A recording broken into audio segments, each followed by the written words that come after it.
Canada qui a annoncé la suspension, la suppression indéfinie de 30 dessertes régionales et la fermeture de 8 escales dans des aéroports canadiens. Ça touche durement des régions du Québec, entre autres la Côte-Nord et la Gaspésie. J'en parle à l'instant avec Pascal Bérubé, qui est chef parlementaire du Parti québécois et député Matane-Matapédia. Monsieur Bérubé, bonjour. Bonjour. Alors, c'est un coup dur pour la Gaspésie. On va parler de la Gaspésie parce que c'est votre région. Vous la représentez à l'Assemblée nationale. Mais lorsqu'on regarde les vols qui sont annulés, suspendus, en fait, indéfiniment, ça vous coupe carrément du reste du Québec et du reste du pays aussi. C'est une nouvelle qui est épouvantable, non seulement pour l'aéroport régional de Montjoly, qui est dans ma circonscription, mais pour plusieurs aéroports, notamment celui de Gaspé, celui de Bécomo, celui de Sept-Îles, en Abitibi également. Et dans le cas de l'aéroport de Montjoly, Air Canada ferme son bureau. Donc, c'est un départ définitif. Et il n'y aura plus de vol entre Montjoly et Montréal. Il pourrait y avoir d'autres annonces également. Donc, pour ce qui est de la mobilité des gens d'ici pour se rendre à Montréal, pour l'inverse aussi, pour les gens d'affaires, pour les touristes, c'est un coup très dur parce que ça s'accumule en matière de transport. Via Rail a diminué son service de façon considérable au cours des dernières années. Orléans Express aussi. On avait des enjeux de traverse avec le navire. Et là, maintenant, l'aéroport, c'est une nouvelle qui est dure à avaler et les conséquences seront énormes pour notre région. Et moi, je me pose de sérieuses questions sur la volonté d'Air Canada d'être un transporteur national. Et je pense que pour le Québec, si on constate qu'Air Canada abandonne nos régions, peut-être que le Québec devrait abandonner Air Canada aussi. Bon, j'aimerais vous entendre sur la réaction, entre autres, du ministre Garneau qui dit, je vous la cite, a réagi en disant « La décision d'Air Canada sera très décevante pour les résidents et les communautés touchées par ces coupures de services, mais cela témoigne de l'impact sans précédent de la COVID-19. » Ça, bon, on s'en doutait, c'est une évidence. Vous trouvez que M. Garneau devrait être plus ferme à l'égard d'Air Canada? Non, mais Air Canada est bénéficiaire d'une immense complaisance du gouvernement fédéral depuis des années, constamment du financement. Et ça nous donne quoi concrètement? C'est une compagnie qui a abandonné le français depuis des années, qui abandonne ses clients avec le remboursement des vols qui n'ont pas été faits. Maintenant, c'est les régions.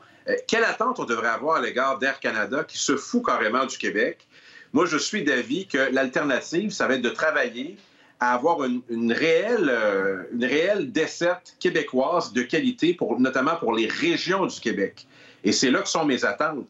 Si Air Canada va encore chercher du financement pour permettre d'avoir davantage de retombées pour ses actionnaires ou ses dirigeants qui sont grassement payés, ça ne nous donne rien, nous, en région. Alors, l'impact, il est dévastateur. Qu'est-ce qui nous reste, par exemple, si moi, je veux partir de Montréal aller en Gaspésie, si vous voulez partir de Québec, aller dans votre comté, quelles sont vos options actuellement? Je parle par les airs, là. Alors, il y a une compagnie qui s'appelle Pascan Aviation, qui est basée à l'aéroport de Saint-Hubert, sur la rive sud de Montréal, qui va faire des trajets Montjoly, Québec, Saint-Hubert, mais vous comprendrez que pour des gens qui doivent se rendre ailleurs, il n'y a pas de connexion directe. Alors, il faut partir de Saint-Hubert, se rendre à l'aéroport d'Orval, puis ensuite se rendre ailleurs. Donc, il n'y a pas de connexion, là. C'est un petit aéroport. Alors, il y aurait également un monopole. Est-ce que les prix vont augmenter d'autant? Est-ce que l'offre va se diversifier pour cette entreprise-là? Est-ce que d'autres entreprises viendront? Il n'y a rien de plus sûr. Et là où on a des sérieux questionnements, c'est le financement considérable qui est octroyé à Air Canada depuis des années, puis je ne suis pas convaincu qu'ils n'en demanderont pas encore. Alors, c'est une surprise. Hein? Je ne sais pas s'il y a eu des négociations avec le gouvernement fédéral. C'est peut-être ça que M. Garneau pourrait nous dire, s'il était au courant de cette nouvelle, et qu'est-ce qu'il a fait pour l'empêcher? Est-ce que ça pourrait également nuire au développement régional, au développement économique de la Gaspésie? Parce que des gens d'affaires qui veulent partir des projets, on cherche une certaine facilité. C'est loin, la Gaspésie, des grands centres. C'est très beau, mais c'est loin. Alors, est-ce qu'effectivement, ça pourrait avoir un impact sur le développement? Bien, c'est sûr que ça n'aidera pas. Évidemment, il y a bien les gens d'affaires qui viennent par des vols nolisés, mais il y a bien des gens qui utilisent les vols réguliers entre Montjoly et Dorval. Et c'est un enjeu considérable parce qu'on a des gens de chez nous qui ont à se rendre à Montréal pour des rendez-vous, par exemple, pour visiter des gens, parce que c'est important pour eux et qui doivent le faire assez rapidement. le nombre de vols est limité, donc on prend les vols qui sont disponibles. Mais là, ces vols-là ne sont même plus disponibles. Le train, c'est pas une alternative qui est très, disons, efficace pour notre région.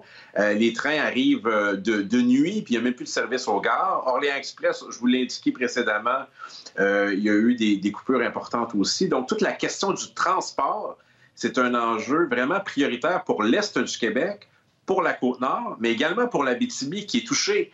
Et est-ce que ça sera au gouvernement du Québec d'essayer de colmater l'absence du gouvernement fédéral dans ce domaine? Je ne le sais pas. Mais ce que je sais, c'est que l'impact, il est réel pour notre région.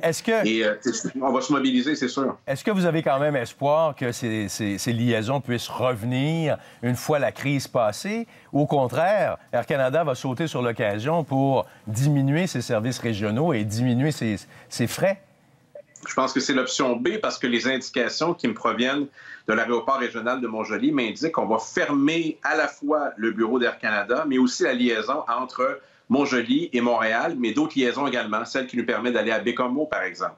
Et même chose à partir de Gaspé, à partir de Bécomo. Donc, oui, je pense que ça sera l'occasion d'Air Canada de se concentrer sur ces vols payants et abandonner une responsabilité qu'elle avait dans nos régions. Puis on se souviendra que souvent, lorsqu'elle avait de la concurrence, Air Canada décidait de diminuer ses prix. Quand la concurrence disparaissait, elle augmentait ses prix. Elle a fait ce jeu-là pendant des années. Et c'est pour ça que je vous dis que moi, je n'ai plus d'attente à l'égard d'Air Canada pour plusieurs raisons. Et là, s'ajoute l'abandon des régions. Alors qu'on trouve au Québec un avionneur qui est prêt à faire les dessertes dans nos régions à un coût qui est abordable, de façon efficace. Et on pourra dire à Air Canada qui abandonne nos régions que nous aussi, on abandonne Air Canada. Oui, parce que c'était très cher, hein, des billets sur Air Canada pour aller en région. Là, ça pouvait coûter encore plus cher qu'aller en Europe, par exemple. Pascal Bérubé... Oui. Pascal Bérubé, député de Matane-Matamédia, merci beaucoup d'avoir été avec nous. On va suivre ce dossier-là de très près. Merci. À suivre. Merci. On va d'ailleurs...